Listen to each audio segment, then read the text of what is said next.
Tetap bersama kami, Tubabaku Streaming Radio. The Goodness of Tubabaku. Assalamualaikum warahmatullahi wabarakatuh.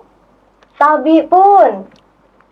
Baik, selamat pagi Tubabaku. Bagaimana kabarnya hari ini? Semoga senantiasa selalu diberikan kesehatan dan tentunya tetap semangat untuk menjalankan aktivitasnya hari ini. Pada kesempatan kali ini akan kembali ditemani oleh saya, Sekar Kirana Nova Muda Putri, dalam Dialektika, Dialog Interaktif Tubabaku. Menghantarkan Dialektika, pagi ini kami akan membahas mengenai intervensi spesifik untuk atasi stunting.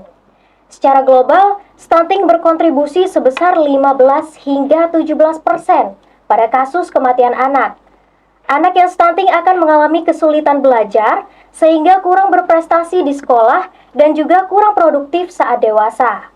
Di lain pihak, stunting juga dapat menurunkan penghasilan sebanyak 20%. Hal ini menjadikan mereka tidak bisa mendapatkan penghasilan yang cukup sehingga terus berada dalam kemiskinan. Lalu, bagaimana pemerintah Kabupaten Tulangbong Barat untuk mengatasi stunting ini? Telah hadir di studio Tubabaku Streaming Radio, yakni Sekretaris Dinas Kesehatan Bu Eka Riana. Assalamualaikum, Tabib pun. Dan juga telah hadir Admin Kesehatan Ibu dan Anak serta Gizi, Ibu Finalia Anggraini. Assalamualaikum, Tabib pun. Selamat pagi Bu, bagaimana Bu kabarnya hari ini? Alhamdulillah. Alhamdulillah, sudah siap memberikan luar biasa sehatnya, sudah siap untuk memberikan informasi kepada Tubabaku ya Bu ya. Insyaallah. Iya, baik, berbicara mengenai stunting nih Bu. Sebenarnya apa sih Bu yang dimaksud tentang stunting ini Bu? Mungkin ada yang bisa dijawab? Oke, siap. Sebenarnya kalau kita bicara stunting, Mbak ya, Betul. itu sebenarnya isunya sudah 2-3 tahun yang lalu ya. Sesuai dengan Perpres 72 2001 tentang percepatan stunting. Di situ sebenarnya di Perpres itu memang sudah didefinisikan, Pak, bahwa stunting itu gangguan pertumbuhan dan perkembangan akibat kekurangan gizi kronis dan infeksi berulang. Jadi dia bukan mendadak penyakitnya. Dia adalah gangguan karena kekurangan gizi yang lama jangka waktunya atau karena sakit infeksi yang ditandai dengan panjang atau tinggi badannya itu tidak sesuai dengan umurnya, seperti itu. Dengan anak-anak yang balita, Mbak ya, kita bisa melihat stunting itu dengan cara seperti menjejerkan umur yang sama, tapi lebih pendek dari teman-temannya yang lain. Iya, yang kurang lebih sama seperti itu ya. Iya, oke Bu. Baik, untuk itu ada nggak sih Bu cara ini untuk mengetahui anak itu stunting atau tidak gitu? Ada nggak Bu? Oh iya. Kalau untuk kita mengetahui stunting atau tidak itu dengan pengukuran tinggi badan dengan disesuaikan dengan umur. Yang tadi yang sudah dibilang, misalnya kita jejerkan anak dengan usia yang sama tetapi tinggi badan yang berbeda-beda. Nah itu ada standarnya lagi, itu biasanya ada buku itu dari Kementerian Kesehatannya. Oke nih Bu, mungkin supaya tidak salah kaprah nih Bu. Contohnya misal saya ya Bu ya. Saya usianya saat ini 20 tahun nih Bu. Cuman saya lihat rata-rata tinggi badan saya dengan teman-teman saya tuh tidak sama gitu Bu. Apakah saya dapat dikatakan stunting atau tidak nih Bu? Oh, enggak bisa, Enggak ya, Mbak. Bu, ya? Udah lewat masa pengukurannya. Jadi pengukuran itu kita lakukan di bawah umur 5 tahun, balita. Jadi kalau dia sudah lebih dari situ, kita tidak bisa menyebutnya stunting lagi. Mungkin pada saat masa kecilnya mungkin dia stunting mungkin. Ya, karena pengukuran kita lakukan di bawah anak umur 5 tahun. Iya. Oke, baik kalau begitu. Lalu mengenai prevalensi stunting di Kabupaten Tulangbong Barat ini sendiri nih Bu, adakah prevalensinya Bu? Oh ya, prevalensi stunting itu bisa kita lihat dari survei ya Mbak ya. Kalau dari kesehatan itu kita mengenal riset kesehatan dasar. Nah, jadi di riset kesehatan dasar itu kita bisa menemukan data-data kesehatan pada umumnya dan yang ada khusus juga termasuk di dalamnya stunting. Dari hasil Rikesdas 2018 ya Mbak, kita mundur dulu ya 5 tahun ke belakang. Itu kita punya data 30,8%. 30,8% ini artinya Mbak, jadi dari 10 anak itu ada 3 yang stunting. Kemudian untuk Rekesdas tulang belakang barat sendiri itu di tahun yang sama itu kita punya angka 27,3. Jadi sebenarnya masih di bawah nasional, tapi tetap nggak terlalu jauh. Kan tadinya yang tahun 30,8 ini 27,2. Kalau dibulatkan tetap sama. Jadi ada 3 balita dari 10 balita kita yang mengalami stunting. Ya. Kemudian di tahun 2019 kita mengadakan survei, ini survei lebih spesifik ke stunting, yang namanya kita sebut SSGI. Itu survei gizi balita Indonesia. Itu kita punya data 17,4%. Jadi mengalami penurunan pada tahun 2019. Di 2020 kita tidak melakukan survei Mbak, karena kan itu pandemi COVID waktu itu. Kita tahu sendiri kondisinya kan. Tidak bisa keluar dari rumah gitu ya Bu ya. Sepertinya kiamat tuh udah dekat gitu rasa-rasanya. Astagfirullah. Saking mencekamnya pada saat betul itu. Sekali, Bu. Sehingga pada 2020 kita tidak melakukan survei. Survei kembali dilaksanakan 2021. Ternyata mungkin karena pengaruh dari stunting ini, di mana anak-anak itu tidak dilakukan penimbangan dan pelayanan kesehatan lain, sehingga hasil surveinya meningkat. Jadi dari 17,4% itu 2021 kita menjadi 22,1% untuk tulang belakang barat. Kita survei lagi di tahun 2022 kemarin, survei status gizi Indonesia itu ada data 16,4%. Jadi ada penurunan sekitar 5,7%. Oke, berarti sudah ada penurunan ya Bu ya mengenai stunting di Kabupaten Tulungagung Barat ini. Oke Bu, mengenai penyebaran stunting di Tubaba nih Bu. Menurut hasil pengukuran di IPPGBM setiap kecamatan di Tulungagung Barat. Nah, berapa sih Bu presentasi dari balita stunting yang ada di Tulungagung Barat ini Bu? Iya. Jadi Mbak ya, mungkin Mbak Sekar aja panggilnya ya. Iya boleh Bu. Ya tadi menyebutkan istilah EPPGBM. Ya mungkin bisa kami agak beri pengertian dulu biar kita juga sama-sama paham apa sih itu EPPGBM. Itu tempe apa tahu kan kayak gitu. Apa daging gitu ya. Jadi Mbak, EPPGM itu sebenarnya adalah aplikasi dari kesehatan untuk melihat atau mendata jumlah stunting di wilayah. Singkatan dari EPPGM itu sendiri ada elektronik pencatatan pelaporan kan tadi kan elektronik pencatatan dan pelaporan gizi berbasis masyarakat gitu. Jadi dengan EPPGM itu merupakan aplikasi atau teknologi yang memang dari Kementerian Kesehatan untuk kita tindak lanjuti sampai ke tingkat puskesmas untuk mendata semua balita di wilayah Tubaba utamanya. Kalau sebarannya, Mbak Pina mungkin bisa memberikan informasi ya per kecamatan ya Pina. Iya. Untuk sebaran stunting di Tulungagung Barat ini berdasarkan tahun 2023 ya, tapi belum sampai akhir tahun. Jadi untuk hasil pengukuran di EPPGBM untuk Kabupaten Tulungagung Barat itu sendiri yaitu sebesar 3,24% sebanyak 723. Dengan rincian Tulungagung Udik itu berjumlah 77 dengan persentase 3,86. Tumijajah yaitu 32 dengan persentase 1%. Pagar Dewa 14 orang sebesar 2,06%. Lambu Kibang 160 dengan persentase 8,25%. Kecamatan Gunung Terang yaitu sebanyak 11 stunting dengan nilai persentase 4,31%. Batu Putih sebesar 61 orang dengan persentase 6,41%. Batu Putih Gunung Agung 115 dengan persentase 4,10%, dan Waikenanga itu 80 anak sebesar dengan persentase 5,04, sehingga didapatkan hasil 3,24%. Ya, itu jadi total kabupaten Mbak Sekar. Iya. Mungkin perlu juga kami sampaikan terkait dengan data-data yang dipakai, Mbak. Kadang-kadang kan kita mendengar istilah, tadi di awal saya juga sudah bicara tentang SSGI ya, Iya, survei betul. SSGI ini kok ini beda lagi BPGM gitu. Jadi sebenarnya itu adalah penilaian yang berbeda. Ketika kita menggunakan BPGM itu menunjukkan itu by name by address-nya stunting. Tapi kalau kita bicara SSGI itu adalah survei yang merupakan memberikan gambaran tentang status gizi. Jadi dia tidak by name by address. Jadi yang by name by address yang bisa kita berikan intervensi itu adalah kita menggunakan data BPGM. Oke, Kenapa kita memakai SSGI sebagai dasar intervensi secara nasional?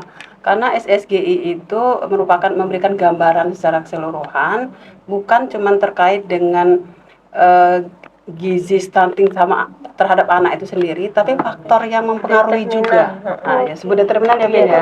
Jadi ada faktor-faktor yang mempengaruhi yang juga dihitung oleh SSGI. Sehingga untuk intervensinya faktor-faktor yang mempengaruhi itu juga harus diselesaikan. Bukan cuma kita menyelesaikan kasus yang ada di BPGM. Iya, betul. Gitu. Karena timbulnya sebuah kasus itu adanya sebuah faktor-faktor itu Iya. tadi ya. Betul Oke, sekali. baiklah. Ada sebab langsung dan Iya. sebab tidak langsung ya, Tidak Ben ya. langsung. Nah, ya. Betul. Oke, berarti sudah ada nih Bu ya di Tubaba ini upaya yang dilakukan begitu ya. Nah, untuk itu sendiri apa Bu yang dilakukan oleh Tubaba pada intervensi spesifik pencegahan stunting ini, Bu? Oke.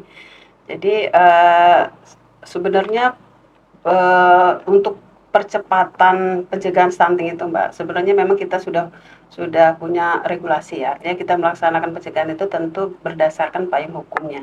Jadi saya sebutkan ada Perpres 72 2021.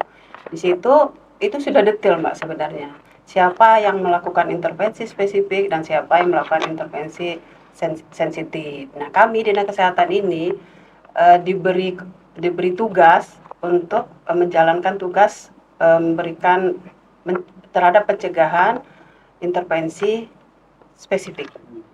Disebut intervensi spesifik karena itu terkait dengan penyebab langsung, Pak. Penyebab langsung, kenapa sih stunting itu terjadi? Sebab langsungnya apa? Kan gitu. Tadi kami katakan gizi stunting itu adalah kekurangan gizi kronis jangka panjang kan, atau dengan penyakit yang berulang. Artinya dalam intervensi spesifik itulah yang kami sentuh. Ya, kalau terkait dengan kegiatan-kegiatan, mungkin Mbak Pina bisa menambahin apa aja. Kira-kira kesehatan itu ngapain aja sih? Iya betul kan Tubabaku penasaran nih apa sih sebenarnya gitu. Nah, jadi perlu juga sebelum Mbak Pina ya, perlu mungkin kami tegaskan lagi apa yang kami lakukan itu terkait dengan intervensi spesifik. Kalau intervensi spesifiknya itu OPD lain yang memang ada hubungannya dengan pencegahan stunting ini, Bu. Iya. Oke, Mbak Pina bisa memberikan penjelasan lebih detail karena kalau teknis Mbak Pina lebih tahu ya, betul. Kalau untuk apa saja intervensi spesifik yang dilakukan oleh Dinas Kesehatan, mungkin dari jajarannya juga ya, Bin, ya, sampai ke puskesmas ya? Iya, sampai ke puskesmas. Jadi Dinas Kesehatan, puskesmas, kemudian dari tingkat puskesmas pembantu, gitu ya. Nah, jadi kegiatan apa saja, yaitu yang pertama yaitu pemberian vitamin A pada saat posyandu, pada anak balita, kemudian pemberian tablet tambah darah itu pada remaja putri, ibu hamil, calon pengantin, yaitu yang tablet tambah darah yaitu tablet FE gitu, Mbak. Dan itu sudah kita lakukan Dinas Kesehatan dan jajarannya puskesmas, itu pemberian tablet FE di remaja di sekolah-sekolah. Kemudian remaja putri ya, ya remaja putri ya, jangan remaja putri ya. Takutnya ada yang keliru. Nah, iya itu. Mungkin alasannya Mbak ya, kenapa remaja putri? Iya, kenapa harus remaja putri, Bu? Iya, karena remaja putri kan melahirkan, hamil kan dia. Iya, betul. Dia dan juga remaja putri kan menstruasi kan. Jadi karena ibunya itulah yang mengandung anaknya, yang akan melahirkan anaknya, maka dia harus dipastikan ibu ini dalam tidak kekurangan energi kalori. Maksud di dalamnya FI itu tadi. Ya. Kemudian kelas ibu hamil. Jadi kelas ibu hamil ini sama dengan edukasi ibu hamil untuk menambah pengetahuan ibu hamil tentang kehamilannya, tentang bagaimana nanti minum obat pada saat kehamilan, kewajibannya, kemudian pada saat persalinan, pada saat melahirkan, kemudian pengobatan bagi ibu hamil yang positif malaria. Tapi kita di sini bukan endemi ya Kak ya, jadi kasusnya sangat sedikit ya. Kemudian tadi yang saya katakan suplementasi vitamin A, kemudian kita promosi atau edukasi pemberian ASI eksklusif sama makanan pendamping ASI. Kenapa makan ASI eksklusif itu sangat penting? Betul. Nah ya, karena apa? Kadang kan sudah nih nggak dikasih, keluar ya. Atau Iya. karena dia bentuknya kan, nah itu kalau baru mau menyusui itu kan bentuknya nggak putih ya Ben ya. Iya. Kolostrum itu kan bentuknya agak Kuning. kuning-kuningan. Nah, Jadi itu. kadang-kadang ibu itu ragu memberikannya. Iya. Padahal itu gitu. sebenarnya malah zat antibodinya Iya. dan segala macam kebutuhan bayi malah banyak di situ. Situ. Itu kita nyebutnya kolostrum. Jadi Kolostrum. ASI yang pertama Kolostrum. dikeluarkan Iya. ibu. Oke, Iya. baiklah, itu tadi beberapa kegiatan yang dilakukan Dinas Iya. Kesehatan untuk intervensi spesifik di Iya, Kabupaten Tulungagung spesifik. Barat ini ya Bu. Iya. Baik, kita lanjutkan. Tadi kita sudah tahu nih Bu, adanya penurunan presentase stunting di Kabupaten Tulungagung Barat ini sendiri. Nah, lalu dengan menurunnya angka stunting ini bisa diartikan bahwa anak yang terkena stunting ini apakah bisa kembali normal, Bu? Oke. Untuk disembuhkan stunting itu mungkin nggak bisa ya. Cuman artinya kita memperbaiki kondisi anaknya itu sebelum sebelum dia umur 2 tahun. Nah, jadi kalau misalnya asupan gizinya, pola asuhnya itu kita perbaiki sebelum dia umur 2 tahun, itu gejala-gejala yang ditimbulkan oleh stunting itu bisa dicegah. Gitu. Tapi kalau dia sudah lebih dari 2 tahun itu akan lebih sulit kita akan mencegahnya. Karena kan kita mengenal istilah 10 hari pertama kehidupan ya. 10 hari pertama kehidupan itu adalah golden periode emas. Jadi ada di sebelum 2 tahun dan sampai pada saat hamil dan sebelum 2 tahun. Nah, disitulah kita harus menyelesaikan kebutuhan gizi anaknya, pemberian pola asuh yang terbaiknya, sehingga sebenarnya stunting itu nggak terjadi. Gitu. Jadi kalau udah terjadi, itu kita tinggal memperbaiki aja. Untuk menyembuhkan total seperti tidak terjadi itu mungkin sulit gitu ya. Oke, sulit. Ya. Mustahil begitu, tapi tidak menutup kemungkinan bisa kembali Iya. lagi ya Bu ya. Oke, baik. Mungkin dari Bu Vina ada yang ingin ditambahkan atau sama seperti Bu Eka? Iya, mungkin ada yang ditambahkan, mungkin ini yang pentingnya. Jadi stunting ini bukan terkait dengan anak yang sakit, kemudian yang harus punya diam-diam, tidak. Tapi dia bisa lincah. Nah, lincah. lincah. Ya, itu yang terjadi di masyarakat ya kayak Iya. ya keluarganya enggak, ini bukan stunting, tetapi kan kita berpedoman dengan tinggi badan Iya. ya Kak. Tetapi indikator-indikator Iya. yang menunjukkan dia stunting. Iya. Mungkin di masyarakat kita lihat anaknya lincah, berani. Mungkin orang melihat kadang-kadang keluarga itu nggak terima juga Iya. kalau disebut stunting gitu. Iya, betul. Tapi artinya ketika dia memang masuk dalam kategori indikatornya dia masuk ke dalam stunting, ya itulah stunting yang harus kita intervensi bagaimana untuk minimal dia bisa kita bantu apa penyebabnya stunting. Kemudian setelah kita tahu penyebabnya baru kita intervensi. Gitu. Kalau intervensinya ini Mbak, kenapa sih bisa turun sampai 16,4? Itu sebenarnya kerja kerasnya semua pemerintah dan masyarakat.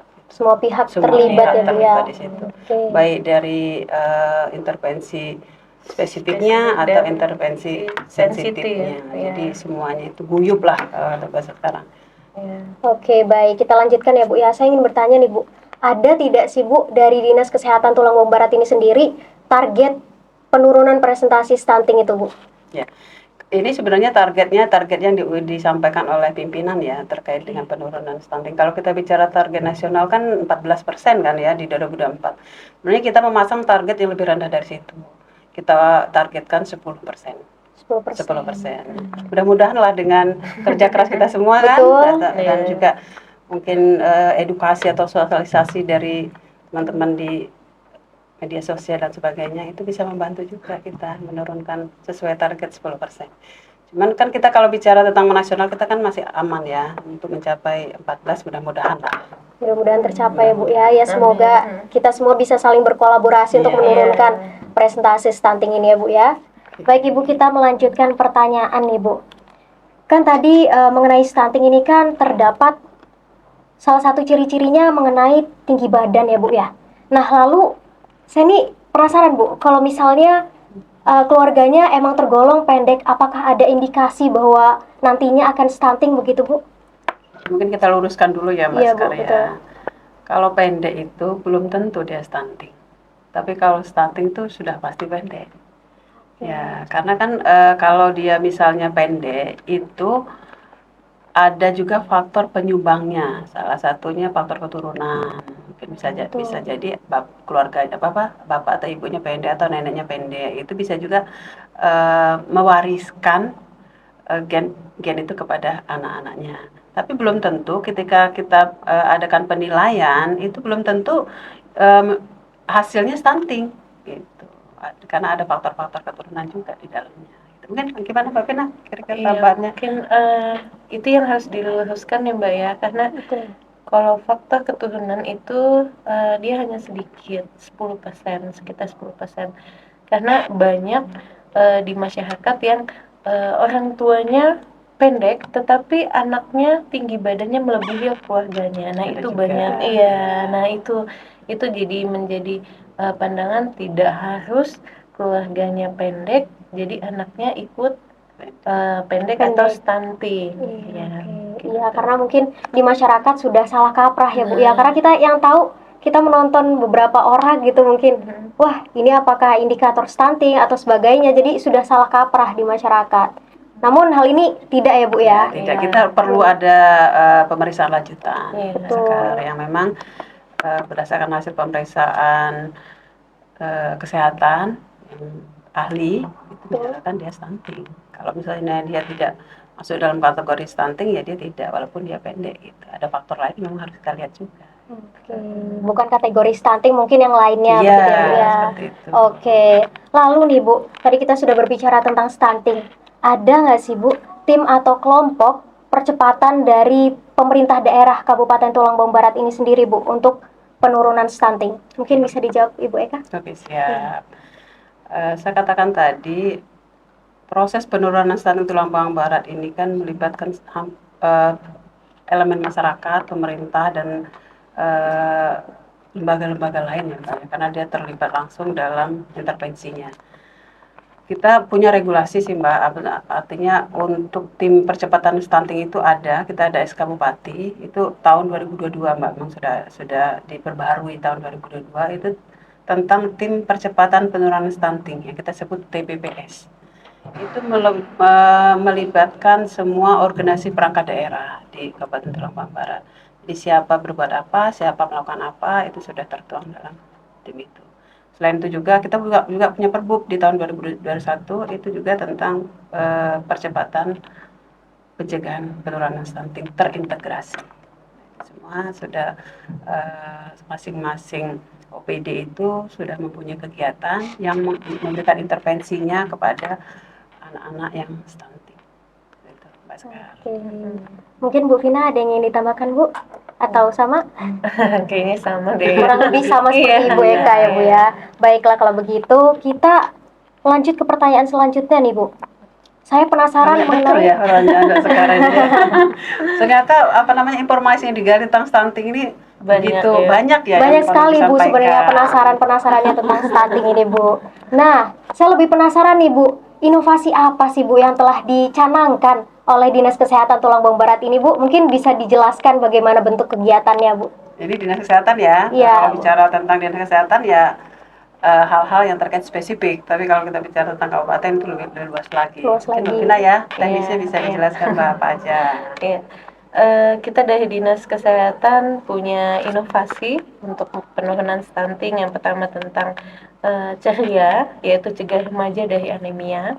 Jadi pemberian tablet FE atau tablet tambah darah pada remaja itu di sekolah-sekolah disepakati dengan pihak sekolah, misalnya setiap minggu itu jadi tablet FE itu harus diminum 1 kali seminggu.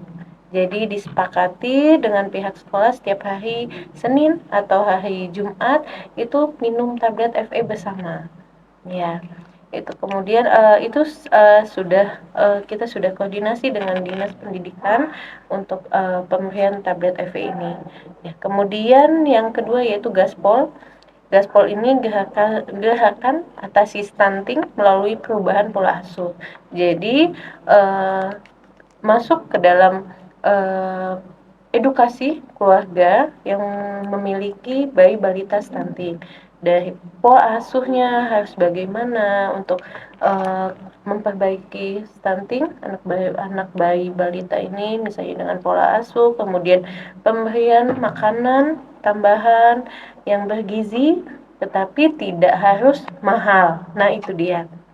Jadi memanfaatkan sumber makanan yang ada di sekeliling, ya, di lingkungan sekitar. iya, dengan yang di lingkungan masyarakat. Nah, itu ada dua Iya. programnya ya Bu ya, Iya. inovasinya. Baik, untuk tadi mengenai ceria tadi ya Bu ya, Iya. remaja putrinya mendapatkan TTD itu secara gratis atau bagaimana? Iya, secara gratis itu melalui puskesmas diberikan kepada anak-anak murid dari pihak puskesmas ke pihak sekolahnya. Bisa kalau misalnya dari puskesmasnya langsung terjun itu langsung ke Sekolah-sekolah. siswanya. Iya. Ya, sedikit nambahin ya Mbak Boleh, sekalian. boleh, Ibu. Biar juga kita sama-sama lebih bersemangat lah. Betul. Terkait dengan pemberian tablet EPI pada remaja. Betul. Sebenarnya kita bicara pemberian tablet EPI pada remaja ini sepertinya sepintas kita dengarnya kayaknya apaan sih? Betul. Iya, kayaknya nggak penting banget gitu kan ya. Tapi sebenarnya itu cikal bakal kita mempersiapkan remaja putri ini untuk tidak melahirkan anak stunting. Nah, iya. Itu pentingnya. Jadi ketika dia dipastikan remaja putri atau calon pengantin itu mempunyai kesehatan terutama gizi yang cukup, itu dia dipastikan tidak melahirkan bayi stunting. Kita pencegahan di hulu. Nah, ini sangat penting sebenarnya. Jadi artinya pemberian FE pada remaja itu alangkah indahnya sebenarnya. Pekerjaannya ringan tapi dia memberikan pengaruh dan dampak yang sangat besar. Sangat berpengaruh untuk kedepannya ya Bu. Artinya ya, lebih baik mencegah kan Betul, daripada mengobati. Iya, lebih sekali. murah mencegah daripada mengobati. Betul. Gitu. Jadi mungkin teman-teman juga nanti kalau kita bisa mengedukasi teman-teman juga yang ketemu dengan anak-anak remaja putri, mungkin bisa perlu ditanya Mbak Sekar. Adik pernah dapat nggak gitu? Itu sebagai ini kita kan, karena kita tahu itu ada. Nah, kalaupun dapat diminum nggak Dek? Kan kadang gitu Mbak Sekar, dikasih tapi nggak diminum sama anak remaja karena itu dia. karena mereka tidak mengetahui manfaatnya, cuman sekedar dikasih karena ditaruh aja. Bahkan masih asing. Iya. Belum tahu itu apa, fungsinya buat apa. Padahal itu kan dia harus minum itu karena apa? Dia menjamin ketika dia melahirkan anak nanti anak saya tidak stunting. Kan menjadi tanggung jawab pribadi kan itu Betul. sebenarnya. Nah, Kesadaran diri ya Bu ya. itu makanya kami mencanangkan itu menjadi program inovasi di kesehatan. Oke, baik sekali Bu. Mungkin ada lagi Bu yang ingin ditambahkan atau cukup? Cukup. Oke, baik. Bahkan tidak terasa nih Bu, pembahasan kita sudah berada di penghujung acara nih Bu kan. Karena kita semangat untuk membahas stunting supaya target kita nanti terwujud ya Bu ya, seperti itu. Nah, sebelum kita benar-benar menutup acara ini Bu, mungkin ada closing statement dari Bu Eka atau Bu Vina yang ingin disampaikan kepada Tubabaku. Oke, siap. Mungkin bisa berupa pesan atau harapan Bu. Anak-anak kita adalah generasi yang nanti akan menjadi pemimpin dan menjadi sumber daya manusia yang membangun tulang punggung barat. Untuk itu kita harus pastikan anak-anak kita ini sehat, kemudian memiliki kecerdasan, kemudian selalu ceria dengan memastikan mereka bebas dari kata stunting, stop stunting untuk Tubaba. Oke, baik, luar biasa sekali. Dari Bu Vina mungkin ada yang ingin ditambahkan, Bu? Sudah cukup. Cukup, Iya. baiklah. Sebelumnya kami mengucapkan terima kasih banyak kepada Bu Vina dan juga Bu Eka yang turut hadir di studio streaming Tubabaku kami, Bu. Dan juga harapannya semoga target penurunan stunting di Tulungagung Barat ini dapat terwujud, karena stunting ini merupakan ini ya Bu, salah satu poin dari SDGs, Iya. Sustainable Development Goals, dan juga menjadi isu global. Iya. Semoga target tersebut dapat tercapai. Dan juga sekali lagi kami ucapkan terima kasih Ibu. Dan juga kami mengucapkan terima kasih kepada Tubabaku yang telah setia untuk menyaksikan konten-konten Tubabaku. Untuk itu, saya Sekar Kirana Nova Bunda Putri beserta rekan-rekan yang bertugas pamit undur diri. Tubabaku, the goodness of Tubaba. Wassalamualaikum warahmatullahi wabarakatuh. Waalaikumsalam.